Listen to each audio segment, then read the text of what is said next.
Companies don't start out looking for you. They have a specific. Chick-fil-A says, we don't hire people because they need a job. We hire them because we need them. Companies aren't running a ministry. They're going, oh, come over here and work so you'll be fulfilled. That isn't why people hire people. They say, oh, gosh, we're short on this. If we don't get this done, we're going to have a problem. So we need to hire somebody to get this done. And then you come along going, well, I wonder how I fit into getting that done. And you've got to really look, and do you fit into getting that done? And the company's bringing you on board. You got to think about that when you're looking for a job, when you're choosing career direction. I mean, this book right here is fabulous on this idea of picking out the right thing to do with your life. This book is Good to Great by Jim Collins. It's one of the best-selling books in the last decade in business. One of the chapters in this book where they studied good companies that went from good to great, they said the companies that go from good to great have an ability to get the right people on the bus, get the wrong people off the bus, but most importantly of all, get the right people on the right seat on the right bus. And if you get people functioning in their strengths, you take your company from good to great. If you function in your strength, you get to be a part of taking your company from good to great. And your income will reflect that long term. Develop a strategy once you decide you're looking for something. Identify the target. Don't just go, I need a job. Now let's say I want a career. I want to go in a certain direction. Target the type of thing you're looking for. Look at stuff like the newspaper, online job postings in, employment agencies, networking. Pursue a company that you already know and love. Maybe they don't have a job listed. Most of the best jobs don't ever get listed. You know that, don't you?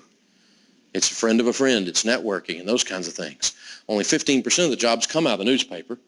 You know, so, I mean, I hardly would waste my time with that. I'd look just for the fun of it. But you know, you need to be thinking about other ways to open a door and go, you've got a job that needs to be done, and I'm the guy, I'm the gal to do it. And let me show you how and why. And they go, well, I didn't even know we needed that done, but that's a good idea. You might make us more than you cost us. Come on. And that's how people get hired into great positions of doing something they love. So learn everything you can about this company. Research them, study them, read their website, learn about talk to the people that work there. Take somebody that works there to lunch. Spy on them. They love it. Okay, they love it. It's how you get their attention. You go, this matters. And you plug yourself into something there and people get fired up. You'd be amazed how you get hired that way. When it comes to contacting the company, think of it like starting a new relationship with a person.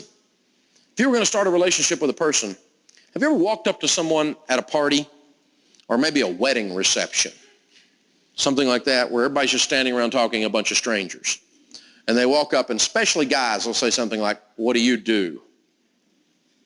And somebody will start telling you what they do. And you really were just trying to create a conversation. You really did not want to hear all that they have ever done. You know, I mean, they'll give you their resume. People will talk on end about themselves, and you really didn't want to know all that. You know what I'm talking about in a conversation where it's all one-sided? That's not a relationship, is it? That's what sending out a resume to somebody who didn't ask for your resume is. It's all about me. Look at me. I'm great. Don't put me in the pile with all those others. Look at me. That's not a relationship. And you won't get hired that way very often. Very few of us have ever gotten high-quality jobs straight off of resumes. It isn't working that way. So instead, after you target the company where you'd most like to work, you're going to contact them at least 3 times. Send out an introduction letter. Dan Miller talks about this in 48 Days to the Work You Love. Then send a cover letter with a resume. But an introduction letter could just say something like, hey, think you guys are awesome. I want to, over the next little while, I want to develop a dialogue with you. I want to develop a relationship with you. One step is you're going to be seeing another letter coming soon with a resume. You can toss the resume if you want, but don't toss the letter because I'm going to be following up. And then I'm going to be following up on a certain date. Expect my phone call on Friday, the 20th. I'll be calling on that day. And then when you call, they go, wow, this guy said he was going to call, and he called. This is a weird guy. Because most people are like, I can't call. They'll think I'm too forward, or I'm too scared. I'm backward. I don't want to. Just set up a game plan and a process here and follow this thing right down the natural event as if you were trying to get a date. You're building a relationship. Keep in mind, 98% of these companies are small businesses. They operate on relationships. They don't operate on policies and procedures. That's not who's hiring. Policies and procedures of the government. Nobody follows that in the real world except those unusual jobs like that. Interviews and jobs come from persistent follow-up and networking. That's where they come from. Unsolicited resumes have a 10% success rate, and classified ads have a 15% success rate. That's what studies tell us. It's interesting. We have a guy on our team right now that is absolutely fabulous team member. And he had crashed a business situation and really was kind of down on his luck a little bit. And he was working at one of the big box construction stores, like a Lowe's, a Home Depot type of a thing, right?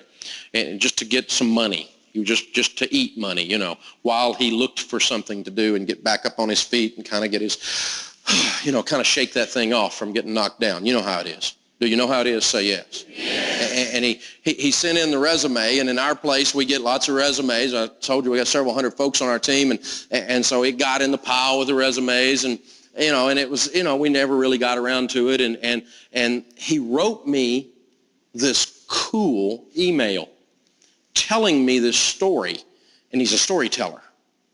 And he told me the story about two Dave Ramsey listeners and readers who came into the store. Both of them walked up to him at the same time talking about this piece of equipment laying in this construction area of the store, and it had opened, the box was open, and they both are trying to get a bargain on different parts of it, and they looked at each other and kind of high-fived and both went, Dave Ramsey. And he told the story better than I did. And I laughed when I read it. It was kind of cute. And he said, I couldn't resist because I'm a Dave Ramsey listener too, and I gave them both a deal. I went and got the manager, and we gave them a deal because it was just cute. They both got what they wanted, and the store got rid of the item, whatever it was, and this kind of thing. But the way he told the story, it was obvious he was a writer. It's obvious he's a storyteller. And in all the stuff we do around our organization, we tell stories because it's about people's lives. So we have to have those kinds of people on our team. And I got that email out, and I was reading it one morning in our staff meeting. And I read that. I said, this is a cute story I got on email. I was just sharing it with our whole team one morning. And I finished it, and I said, you know what? We need to hire that guy. And you know, we hired him by the end of the week. But his resume was already down in the stack, and we didn't even know it was there. It wasn't because we were trying to diss him. And he's on our team right now.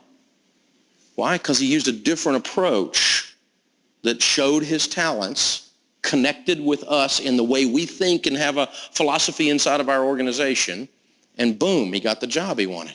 Sometimes when it comes to finding a job, it feels like there's a lot of pressure. Where do you start? What do you do to find a good job? How do you make sure you're making the right decisions if you're a job seeker? Well, there's 3 things I want to tell you about that. 3 very simple things that I think you need to keep in mind. Number 1, finding a job is about circles. It's about figuring out 3 different circles. The first circle is geography. The second is industry. And the third is permanence. So let's talk about that. When you graduate from college or when you leave high school and say, I want to have a job, your first circle is geography. And it can be really small. You can say, I want to work in this city. I grew up in this city. I love this city. This is where I want to work. And then your industry circle can be small too. You can say, I got a major in this. I want to be in this industry specifically. I majored in journalism and advertising. I want to be at an ad agency. And then permanence. I only want to look for full-time jobs. I'm not going to take temp work. And then as you go on with your job search, if things don't happen for you, you start to expand those circles. The circles get wider. So if you don't find a job in a few months and you start to get nervous, open up that geography circle. Say to yourself, okay, I'm going to look for work in Nashville and Memphis. Or I'm going to look for work in Birmingham and Montgomery. Or San Diego and Los Angeles. Widen that circle. Same with the industry. Okay, I have this type of major, but this other industry is similar, so I'm going to widen that circle and not just be so specific. Or maybe permanence too. You go, okay, in addition to full-time, I'll also take some contract work. That's the first thing, is keep those 3 circles in mind. The second thing is focus on results, not goals. Here's the number 1 mistake people make with their resumes. At the very top, everyone puts this paragraph that says goals or objectives. And then they write this horrible paragraph full of things like, I want to work in a people-based environment where people do great work and I'm awesome, blah, blah, blah, blah, blah. And nobody reads it. If you want somebody to read your resume, don't put your goals up there. Put your results. Find one amazing thing you did each year in the last 4 years, in college or at other jobs you've had, and create a winning paragraph. These are the things I did to win, and here's why I'm going to do them at your company. I did that with my resume, and sometimes people would call me up, and they wouldn't have even read the rest of the resume. They just quote that paragraph. So write a results paragraph. And the third thing is get social. When you don't have a job, your job is to find a job. And the best place to start is on social media. 20 years ago, 30 years ago, if you were an out-of-work nurse, you couldn't plug into a community of nurses and connect with other people. But now you have that chance. So maybe you want to start a blog. Maybe your industry loves blogging, and when you go to get hired at a company, they're going to ask about your blog. Maybe you need to follow some industry experts on Twitter. There's so many ways that you can get social with your goals. So remember, the 3 things you need to do if you're looking for a job is 1, remember, it's about circles. Number 2, results, not goals. And 3, get social.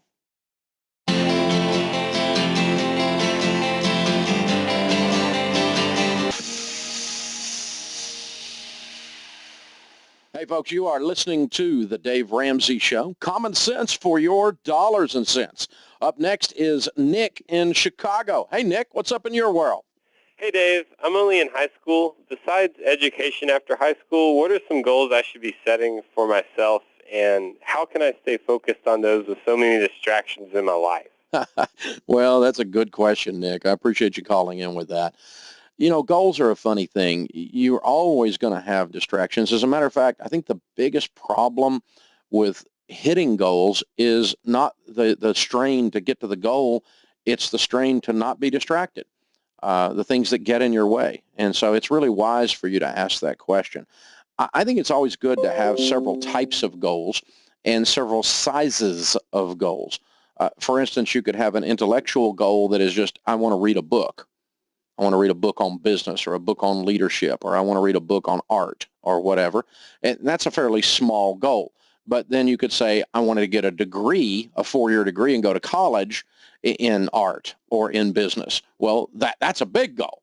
And so in each area of your life, set some small, very achievable goals, and then also have those big dream type goals in there as well, and then break them down incrementally on what you've got to do to make that happen. Meaning the big goal, how do you eat an elephant a bite at a time? The big goal of going to college, well, you got to register for college, and then you got to choose a college, and then you actually have to move to the city and go to that college. You know, there's a lot of things involved in that. We all kind of know that in our minds, but if you'll break your goals down into smaller, achievable steps, it helps with the distraction. Hey, good call, man. Thanks for calling in, Nick. You need to present yourself well. You got to do the basic stuff, right? You know, you got to go in there and know you're the product. I got to have the best product. I got to look sharp. I'm going for a job interview, right? And I'm amazed the people that come into our organization that really don't have a clue they're there trying to impress someone.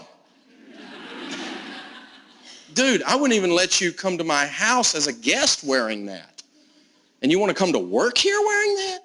I mean, I don't know. I mean, some of these people, I mean, bless their hearts. I mean, there's some things you can do dressed that way with hair that looks like that.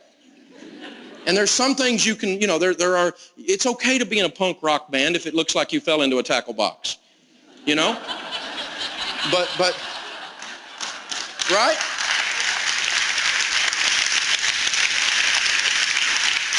And don't send me a bunch of hate mail. I'm not mad at you for piercings. That's not the point. But, I mean, I'm not thinking bank teller. I mean, bank teller doesn't come to mind, does it? Does bank teller pop into your head? So your appearance affects your ability to get a job, doesn't it? I mean, I'm not thinking estate planner. Are you thinking estate planner right now? I go into an attorney's office to hire someone to defend me against a corporate lawsuit. This is not coming to mind, is it? If this guy's personal assistant looks like this isn't coming to mind, is it? So there are some things that are inappropriate for the job. And, you know, and if you're going to be around anything that's like, I don't know, maybe if you were near a magnet, it would be bad. I don't know. I mean, that's really cool if you're on Venice Beach, right? But it's not going to work inside of a bank. You know, so you got to think about your appearance. It does affect things. Well, it shouldn't. Well, I know, but it does. And that's a reality. So when you're on a job interview, you've got to think about this stuff. Be on time. Address everyone by name. Offer a firm handshake. Maintain eye contact. Most people say you get hired or fired in the first 30 seconds of an interview. And that's before you ever sat down. Simply in how you introduced yourself, how you walked up. Were you arrogant? Did you hold the stare too long to where someone was uncomfortable? Did you dress in such a way that it was totally weird and inappropriate, not necessarily fashionable, not necessarily unfashionable. Some of you ladies weren't thinking about how you dressed yourselves, particularly, and a guy comes out there and he's uncomfortable. These are things you really, really have to keep in mind. You've got about 30 seconds, and they're going to make a call on you right then. And that's going to make or break whether or not you move forward with that organization most of the time. Zig Ziglar tells a story that he was out to eat one time, and a young guy came up to waiting on him at his table. And Zig's a kind and nice man, and it's a very interesting guy, though. And this young man had the multiple piercings again, looked like he fell into a tackle box or something. And and Zig said, "How do you like all that stuff on your face?" And he said, "I really like it. I enjoy it. It's kind of a different thing." And he said, I think it's pretty interesting too. He said, "I got to tell you, I would fight and die for your freedom to be able to do that. But I wouldn't hire you for a job." Designate a time to follow up and then do it. If you leave the interview saying, "I'll just check back with you later," and you call 62 times, that's kind of weird, isn't it? Or you're just going, "Oh, should I call? Have I called too much?" It's like calling that girl in high school. I don't want to call too much. I don't want to seem like too pushy, but I really want to let her know I'm interested in what's the balance, and you got all this stuff going through. You can alleviate every bit of that. Every bit of that. When you're leaving the interview, just set a time. Would it be okay if I follow up with you on next Thursday? Yes. Would morning or afternoon be better? Morning. Great. I'll call you about 10 o'clock. Is that okay? We have a phone appointment at 10 o'clock. I'm going to follow up. Then if you don't follow up, you're a putz, right? And if you do follow up, you're professional, on time, and you have no reason to not follow up and no reason to be scared when you dial the phone because they're expecting your call. Set an appointment for the follow-up and take yourself right straight through. Basic sales technique is all that is. It helps you avoid call reluctance, we would say in sales. And then, by the way, when you go in to meet with a company, send them a thank you note. As soon as you hit the front door, go to a restaurant, sit down on stationery, do a handwritten thank you note, drop it in the mail right back to them so it's there the next morning. Send a thank you note. Don't send a bouquet of flowers. They'll think you're flirting. Send a simple thank you note. Don't overdo it. People freak out and go, "This one's a little weird." But a simple thank you note's going, "This one's got a little class that the average character doesn't have." Use those kinds of things. That'll get you into places.